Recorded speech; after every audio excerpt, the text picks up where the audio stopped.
welcome back to our Blockchain Zoo podcast. And today's episode will discuss about NFTs. I'm sure you have read media reports about how digital contents, such as artworks and even memes, have sold for hundreds of millions of dollars through non-fungible tokens or NFTs lately. For instance, in the visual arts realm, the American digital artist Mike Winkelmann, also known as Beeple, has sold an NFT for 69 million US dollars at prominent auction house Christie's.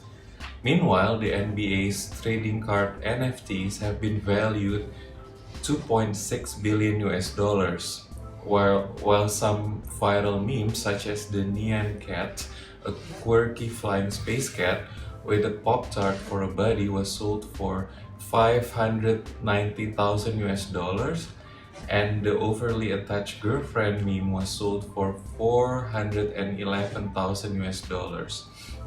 And here in Bali, some Balinese artists such as Mones have also started making their artworks available through the NFTs. Yet, lots of people are still confused about how NFTs work, what it is and what it isn't. So like now, I'm going to discuss about NFTs to know more about it. And I'm your host, Sebastian Partogi. I'm going to talk to Blockchain Zoo CEO, Roberto Capodieci, with NFTs. So good morning. Hello, and nice to be here. Yeah, so first of all, I would like to ask you, what are NFTs and how do they differ from conventional currencies? All right. So NFTs are what is defined non-fungible token. Means they are something that can be traded, but is not exchangeable for another thing. Let's say when I have coins in my pocket, I have like a €1 coin, you have €1 coin. If I give it to you, you give to me. At the end, we still have €1 coin. Those are fungible and exchangeable in the same value, in the same proposition. But NFTs are unique. So it's like if I have one painting, you have another painting. If we trade that, now I don't have anymore my painting because it's in your hand, and vice versa. The token has changed ownership and have now transferred to another person because they're unique. So they're not something that goes by quantity, but they are unique pieces. Each one is a unique. They are born by coding a special kind of smart contract on the Ethereum blockchain. Okay, so how are NFTs related to blockchain technology? Because you mentioned Ethereum and... Yeah, well, blockchain is this new technology that has made the cryptocurrency possible, has been invented to provide the technological basis to Bitcoin, right? Using a peer-to-peer mechanics and making this thing unstoppable, secure, and fungible. And the evolution of this has been the Ethereum blockchain that added some coding possibility in these mechanics. So allow what is called smart money, or if you want money that can function in a particular way. So the beginning was the creation of different kinds of currencies or tokens that can be used to represent the value of something or traded.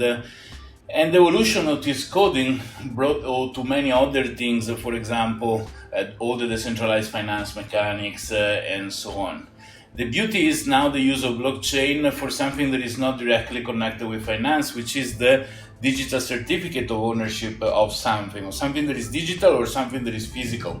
And this is done by one standard format that is called ERC 721, which has the common name on NFT. Mm-hmm. And this is what the blockchain does: store and guarantee the unicity of each NFT created and allow people to trade and share it one with the other.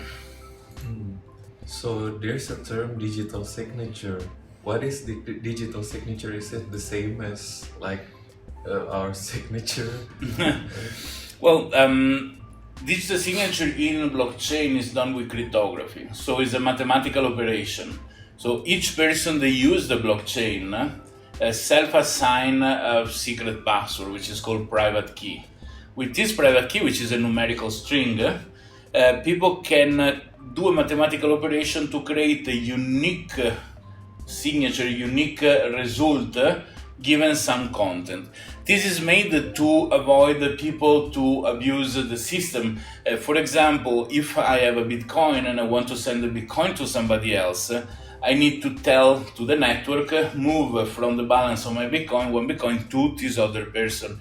And I need to sign it. So the signature is generated with the account of the other Bitcoin that is recognized by a public address. But each public address matches secret password that is called private key, which is used to generate this mathematical operation that guarantee that the instruction to change ownership of a title is signed by who owns that title. It is Bitcoin or can be an NFT or something else. So the maintenance of this private key is very important because if somebody can put their hand on somebody else's private key, obviously they can act in behalf of the other person or the other account. So if somebody discovers the private key for my Bitcoin, can spend my Bitcoin. See, this is important because it's not to be confused with this digital signature, which is signing on a small display at the restaurant when paying the bill with a credit card. Okay. So, and then also, in a sense, the digital signature guarantees the security of the system. Yeah, I would say that the reason why digital signature are used in terms of a blockchain is because there is no central server. So we cannot use a username and password to authorize action. Like in a normal system, I will put my username and password. This is sent to a central server that knows who I am and what I can do. But in a peer-to-peer network, everybody can run a node. If we could use username and password, means everybody with a node should know my username and password and then act in my behalf. So the need was to use cryptography to move the authentication of the user from the central server to the user themselves. In fact, in a central system, if I forget my username and password, the operators can reset it for me or generate a new one. In a peer-to-peer network, if I lose my private key, there is nobody I can go talk to say, hey, please, can you restore or give back me my private key? Mm-hmm. And this is why it brings more power, but brings more responsibility as well when using a peer-to-peer network like a blockchain. Okay. And when you say that each NFT is authentic and singular, so what does it mean for the user actually? And what's the difference with the, let's say, like a dollar bill or a rupiah bill? Yeah. So the problem with NFT that is coming out now is the authenticity of the author. Right? I buy an NFT. How do I know there is the authentic NFT that is being created by the artist and not some imposter made an NFT with a similar content? So unless the artist is exposing his address to say this is the author of all the NFT I do, or there is going to be the need of a registry, being decentralized or centralized, where an artist can say, hey, this is my key, this is my identity, let's say, so all my art is in NFT that are generated from my identity, my blockchain identity. And so when he creates a new NFT, he's going to use his secret password, this private key, to create the new NFT. And people can see in any system to browse the action happening in a blockchain that the specific NFT has been created with their identity. Their identity is published in the website or in other media of the author, so he has the guarantee that is authentic. Then we need to also know if the person has authorization to sell the particular things. There is a very old movie where in Rome, Italy, there is a guy keeps selling the Colosseum to different tourists, very wealthy Americans that will fall for this scam of paying money as a deposit for the purchase of the Colosseum. This repeats in NFTs because there is being already artists claiming online that their art was sold in NFT without their authorization. So somebody faked the ownership of the art and start selling it. So it is a little bit of a far west for now, but as soon as he receive a standard and a method of work, is probably become much more consistent and can be used for real actual things, right? Okay, so it's not perfect right now, yeah. So there are still loopholes in the system. Absolutely correct. Yeah, it's in development. But also, I don't understand about, because here's the thing: a lot of writers have said in their articles that if you buy an NFT for an artwork or a digital content, that doesn't mean that you own the artwork or the content. But this is relatively true, meaning that it's all based on the contract that is implied with the purchase of an NFT. I can make an NFT that physically includes some digital things inside and state that who buys that is the owner of, in terms of right, copyrights, and whatever else. Depends on what rulebook is attached to the issuing and sale of the NFT. NFT are used already to assetize real estate, for example. There are companies already licensed by various governments. I know Germany is doing this, for example, where if you have a house that is worth, let's say, $1 million, you can create a token that represents the house and sell it to people, so when the house is rented out, they can collect the share of the rent, for example. If you have a timeshare, for example, of the house and you want to sell a particular week of the year to a person, then you cannot use token because token are not identifiable one from the other, but you could use NFT. Yeah. So in NFT, you say this NFT is for the real estate property number such with the address such for the days between this and this.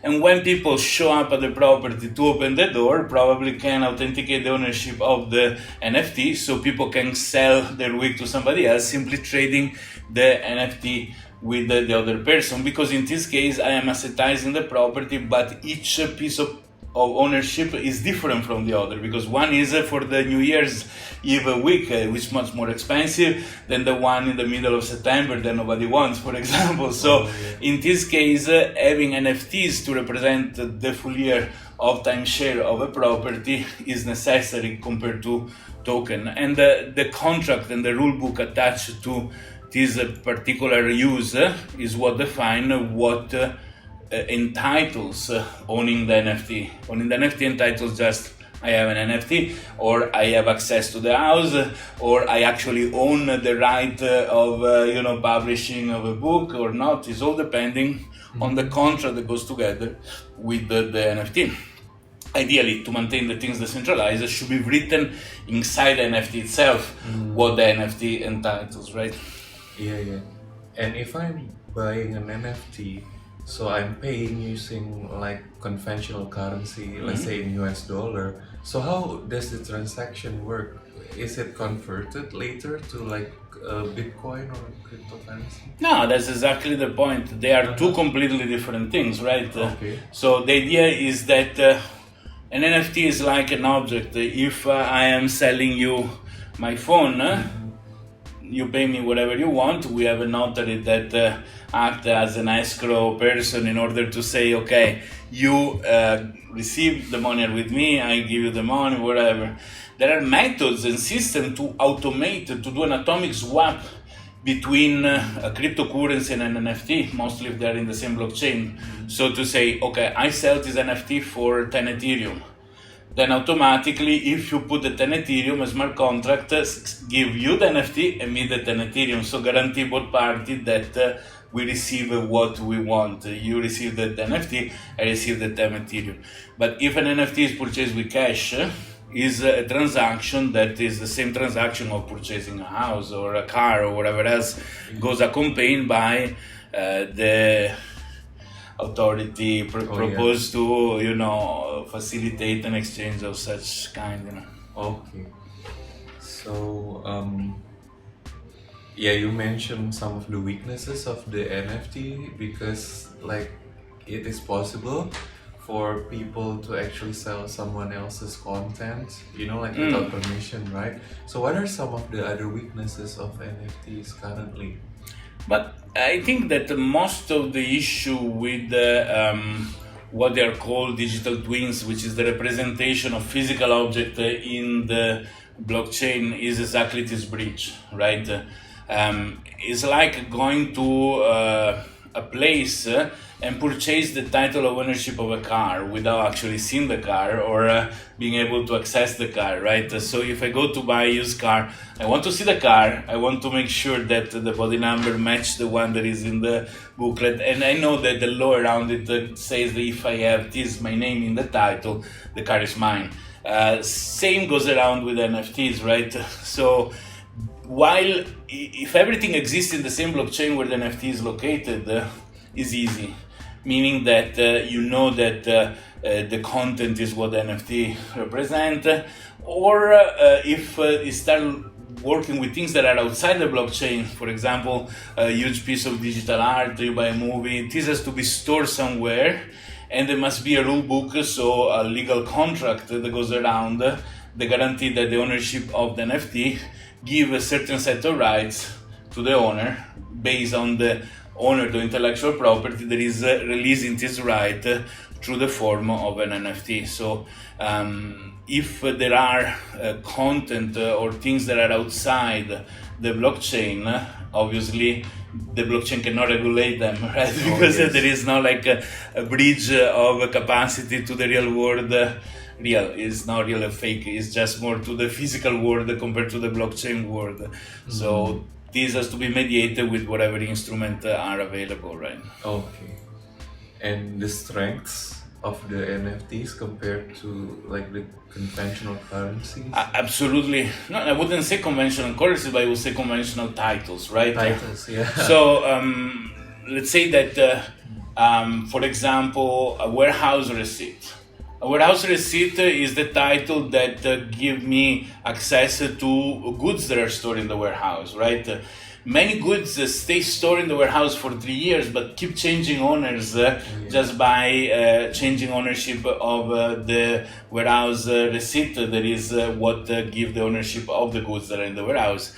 And there are been scams, for example, where people can go to a bank and get a loan based on the ownership of something that is a warehouse. And if you make 10 copies of this title, you can go to 10 different banks and get a loan. And all the 10 banks think that the loan is guaranteed by the same asset in the warehouse. And when the loan is not paid back, the first bank goes collect the goods. When the second bank goes, there is no more goods and they lost the money, right? If this warehouse receipt was put in an NFT, once you give it to a bank, you cannot go and make a copy and give it to another bank, right? Again, if the system, the managed NFT, certify that this is an original issued by the warehouse because the warehouse published their address and the bank has a mean to say, okay, this warehouse used this issuing address, the warehouse receipt that is given to me is issued by the address, so it's original from the warehouse, maybe I can make a phone call, but the shift of the NFT to the bank will leave a guarantee of uniqueness, of singularity of the receipts, and doesn't automatically remove the fraud that there are around creating fake warehouse receipt. And this goes for title of ownership of a car rather than anything else, even with art. If all the system is structured properly to support such kind of things, right? Yeah. Okay, so and then what defines the scarcity of an NFT? Because like recently the prices of these NFTs for the artworks and memes have soared so high. So what makes it scarce actually? But scarcity is given by the fact that NFT are unique. So if I want to compare to make an analogy with the art, let's say you can even have a serigraphy that there are only 100 pieces made and they're number 0 to 99 per se. Same things can be done with NFT. In NFT you can create a set that is finished. People that with enough knowledge can go and read the smart contract that manages this NFT. And reading in the code, you can understand if it's possible to issue more or is locked to the quantity that is already being issued. So with this guarantee, you know that if you buy 1 out of 100 or something, they're never going to be 1,000. It's going to be 1 out of 100. It's a finished set, right? If the code allowed the author to create more of the same set, then you know that if you buy 1 of 100, tomorrow you may find yourself with 1 out of 10,000, and the value is going to be much lower. But in general, NFTs are unique to themselves, right? So if they're not used for a set, are used for a single representation of the title of a car represents a single car, right? Title of ownership of piece of art represents a single piece of art, and this is what makes the value up, because this is the only NFT in theory that represent the ownership of that piece of art. Okay, so if somebody wanted to make, and then it's different, the mechanism, the tokenization of a piece of art. Let's say for some crazy reason the museum in Paris starts selling the Mona Lisa in 1 million small tokens, so 1 million people can be partly owner of the Mona Lisa for $100, whatever it is. In the case, these are exchangeable. Let's say if I have 3 pieces of the Mona Lisa, and you have 3 pieces, and I give you my 3, at the end we still have 3 pieces. We don't have one particular piece in the painting. Like if the painting was assetized by saying it's like a battleship, I own C3 square, okay, and then it will be unique. So only me have C3 and nobody else have C3, which is a particular piece of the art. But those are all possibilities that can be implemented with time, and doesn't have a use today, at least to my knowledge. Okay. So, because it's decentralized, can NFTs offer a more fair compensation to content creators? But this is true as much as it's not true, meaning that again is based on how the things is coded and prepared. There is this thing that says, for example, a stock photo. Stock photography can be put in sort of an NFTs where an author put a picture, guaranteed the maximum 500 people are going to buy this picture at those resolution, and the ownership of each piece is managed with an NFT. So you know who can use it. So when the picture is published somewhere, they can be like embedded in the photo code, and you know who's the owner and when the right. It can even expire. You can make an NFT that gives you ownership for 3 months, and after that the NFT is self-destroyed, let's say.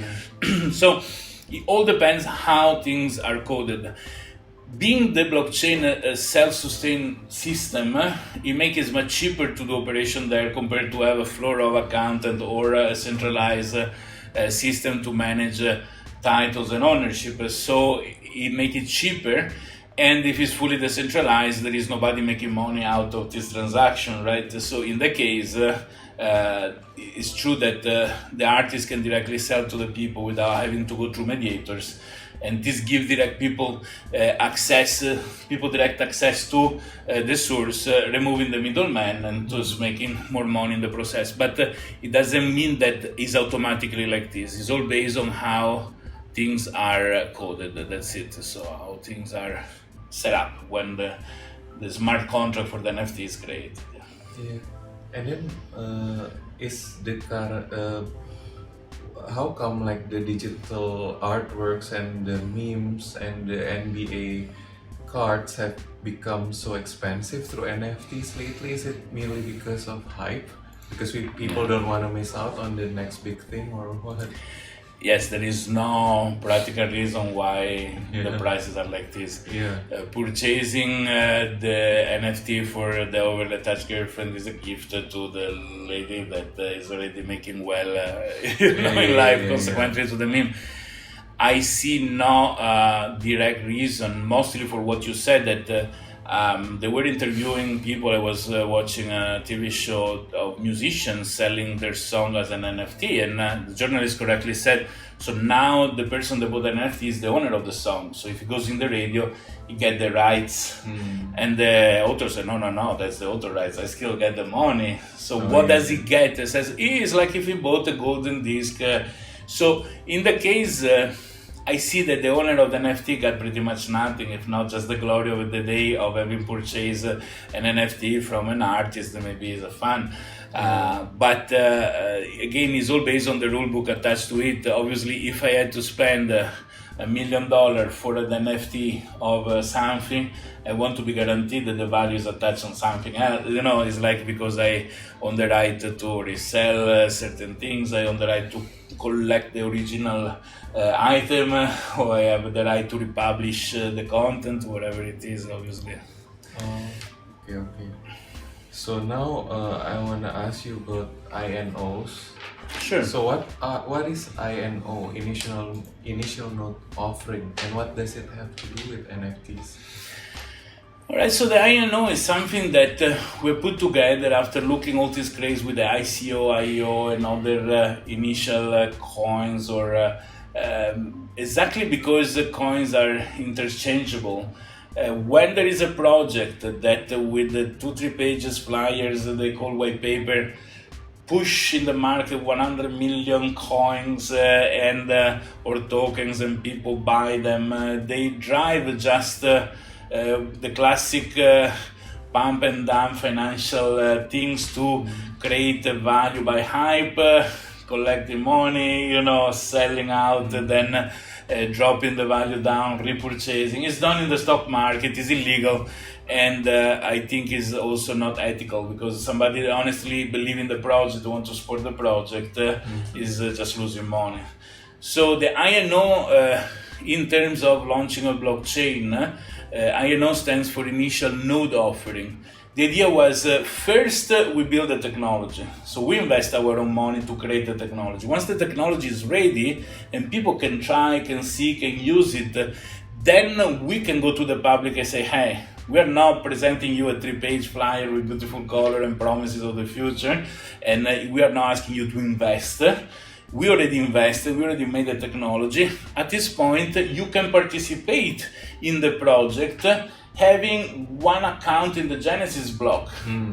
So the blockchain is going to launch, you have an account in the Genesis block, and you are part of the technology, obviously collecting the coins that is created at every block. It's like traveling in time and go to the first day of Bitcoin. If you could travel in time and go to the first day of Bitcoin, wouldn't you start mining Bitcoin for the value that they have now, and they were there for free?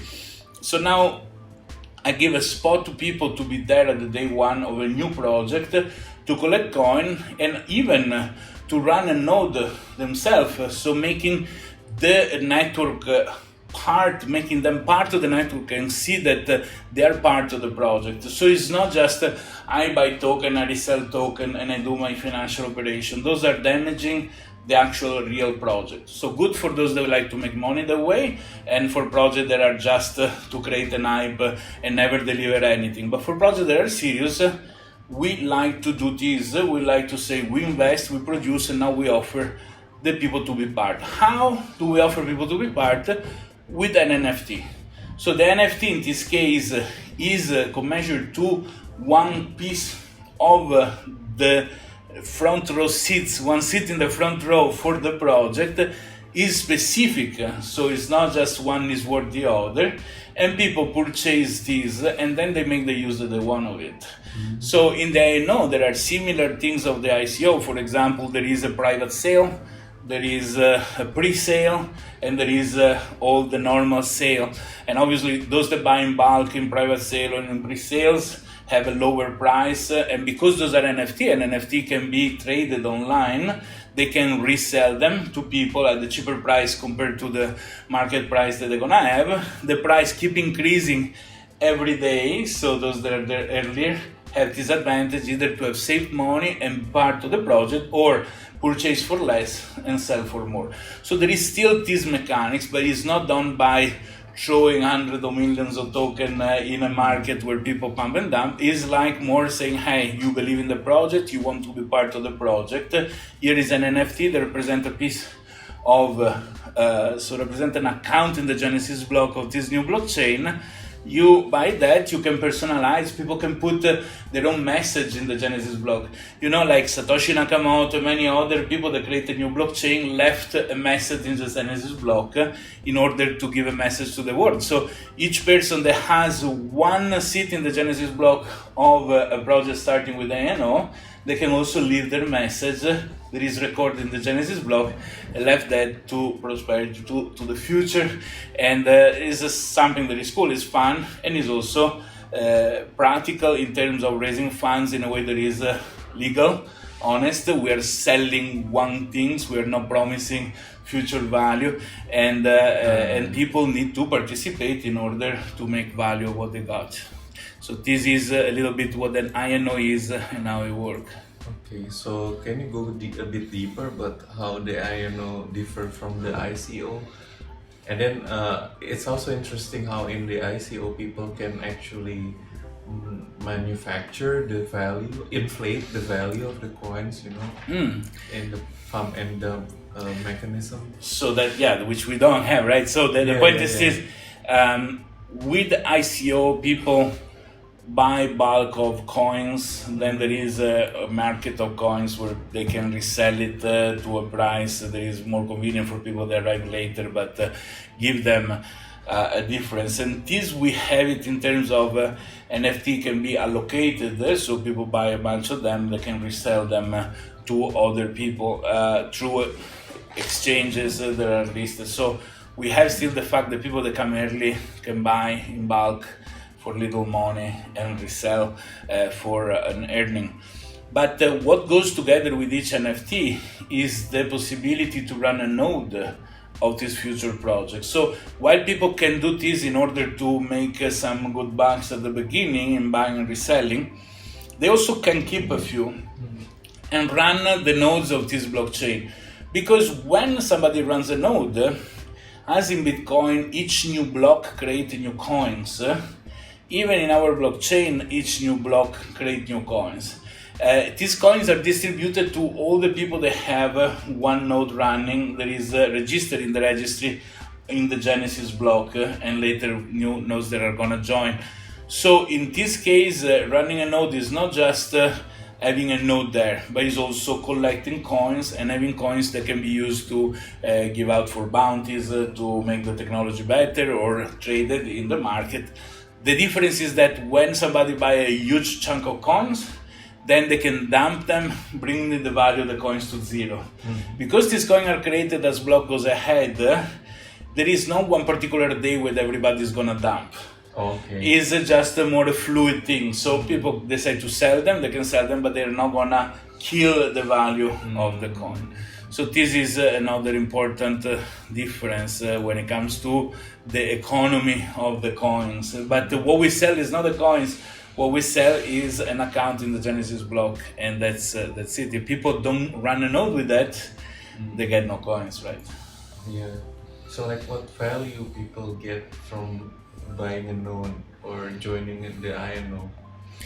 So the value is exactly the fact that they can collect the coins, right? Mm-hmm. They are in the registry with a high participation score from day zero. They are there from day zero when many others want to add a node without going through the node. They need to wait 6 months before they can join. So there are a lot of advantages that are practical that give them a very good shortcut to be there and start making a good collection if they run a node. We are also preparing an appliance, a small Raspberry Pi that is programmed ad hoc so that people can even run a node from home and see directly how it's running, how many peers is connected to, how many coin is collecting, and give them much more the idea to be there, to be into the network, into the peer-to-peer network, having one node directly at home in a place that can be seen. So it's pretty fun as well. So for many people, they are put coins in many ICO and things without barely seeing what is happening with that. Here we give a full immersion in the actual peer-to-peer network participation and blockchain. Right? Okay, so I think that's all. I think we have covered lots of subject already in this talk. So thank you for the discussion. And for the audience, if you still have questions or you want to suggest a particular topic that we should tackle on our next episodes, please leave your comments on the comment section on our YouTube in this YouTube video, or you can also leave your comment in our website. And don't forget to subscribe to our podcast channel and our YouTube channel, Blockchain Zoo, for more contents on decentralization. So I'm your host, Sebastian Partogi. Thank you and see you again next time.